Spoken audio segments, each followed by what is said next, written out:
بسم الله الحمد لله والصلاة والسلام على رسول الله. تكلمنا عن الأصل الأول، السؤال الأول الذي تسأل عنه في قبرك: من ربك؟ Bismillahirrahmanirrahim. Biz hazır degen birinci negiz boyunca söz kıldık. Bul degen sen kabırda tutura turgan bir sen Rabbim degen soruğa şu bayandamasın. نعم. ما هو السؤال الثاني تسأل عنه في القبر؟ Emin kabırda soruğa turgan sen ikinci soruğun kaysı? ما دينك؟ Dinin kaysı? بماذا تجيب؟ Emine de cevap veresin.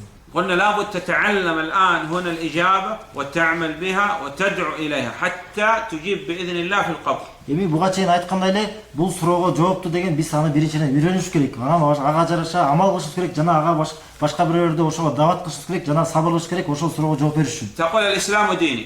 Sen aytasın men İslam menin dinim dep. يسألك إنسان في الطريق يسألك يقول أنت مسلم؟ Yoldan bir adam senden soraş mümkün. Sen Müslümansın mı dep soraysın. تقول نعم أنا مسلم. Sen aytasın ova men Müslümanım. عندي بطاقة شخصية مكتوب في البطاقة الشخصية مسلم.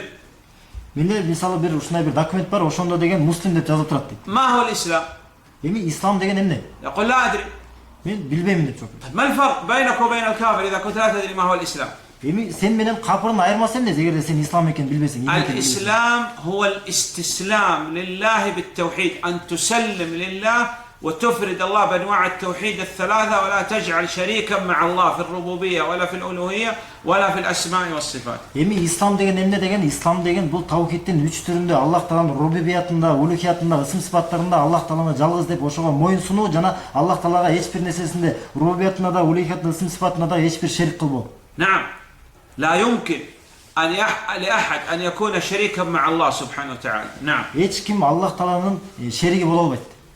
الثاني في الإسلام المسلم لابد ينقاد، المسلم لابد يعمل. جاء وقت الصلاة مسلم لابد أن تصلي، لا تقول أنا حر أصلي أو لا أصلي. عندما تقول أنا حر أنت عبد بهذا عند الشيطان.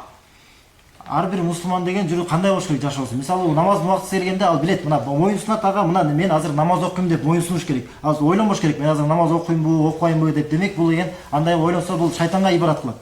المسلم يبرأ من الشرك وأهله، يتميز عن المشركين، لابد أن يتميز عنهم. نعم. Эми мусулман адам сөзсүз мушриктерден баш тартыш керек, алардан алыс болуш керек. يسلم لله بأنواع التوحيد الثلاثة وينقاد ويتبرأ من المشركين. Демек İslam деген эмне дегенде биринчиден Аллах Таалага тавхидтин 3 түрүндө ага моюнсунат, андан кийин ага баш ийет жана мушриктерден баш тартат. مراتب الدين ثلاثة، الدين ثلاث مراتب، ثلاث درجات. Эми кийинки маселе İslamдын 3 даражасы бар, 3 тепкичи. الدرجة الأولى الإسلام. Эми биринчи даражасы бул деген İslam. أعلى منها إيمان. Мындан өйдөрөөк болгондо бул иман даражасы. أعلى منها إحسان. Мындан өйдөкүсү бул ихсан даражасы. كل مرتبة لها أركان. Жана ар бир даражанын мунун деген түркүктөрү бар. أركان الإسلام 5. İslamдын 5 түркү бар. أركان الإيمان 6. İmandын 6 түркү бар. الإحسان ركن واحد. Эми ихсандын 1 түркү бар. أولا نبدأ بالإسلام. Эми аз биринчиден İslam боюнча İslam менен баштайбыз. الركن الأول من أركان الإسلام. İslamдын эң биринчи түркү эмне? شهادة. أشهد، تقول أشهد، ما معنى أشهد؟ Күбөлүк, бул күбөлүк, мен күбөлүк кыламын деген мааниси эмне? يعني أقر بقلبي، يعني معتقد لا أشك 1%، ناطقا بلساني عاملا بجوارحي. نعم. Бул маанisi кандай күбөлүк кылам дегенде жүрөк менен тастыктаймын. Эгер жүрөгүмдө эч бир кичинекей кыпындай дагы шек жок, анан аны тил менен айтамын жана амалдар менен аны тастыктаймын. ألا أحد يستحق أن يعبد إلا الله، كل ما عبد من دون الله عبادته باطل. الأنبياء والرسل عليهم الصلاة والسلام والصالحين والأحجار والأشجار والشمس والقمر، والله لا يستحق أن يعبد، الذي يستحق أن يعبد هو الله. Эми мында маанisi кандай дегенде Аллахтан башка эч ким ибаратка татыктуу эмес. Аллахтан башка кимге сыйынбасын, анын баары туура эмес, батыл деп билебиз. Ким болбосун, ал деген пайгамбарлар болбосун, периштелер болбосун, жин болбосун, күн болбосун, башка нерсенин баары да биз туура эмес деп билебиз. لابد في لا إله إلا الله حتى تكون قائمة البناء، لا إله إلا الله هذا حتى يستقيم لابد من ركنين. لا إله نافيا جميع ما يعبد من دون الله، إلا الله مثبتا عباد الله وحده لا شريك له. Эми ушул ла иляха иллаллах күбөлүгү туура болуштун туруш үчүн бул үй сыяктуу, мисалы үй турганда эки түркүккө турган сыяктуу ла иляха иллаллах турганда да эки түркү болот. Бул деген биринчиси деген ла иляха дегенде Аллахтан башка кимге ибарат кылмасын баарын жокко чыгаруу, жана иллаллах деген ошо ибаратка жалгыз Аллах татыктуу деп тастыктоо. نعم. ونشهد أن محمدا عليه الصلاة والسلام هو عبد لا يعبد ورسول لا يكذب عليه الصلاة والسلام.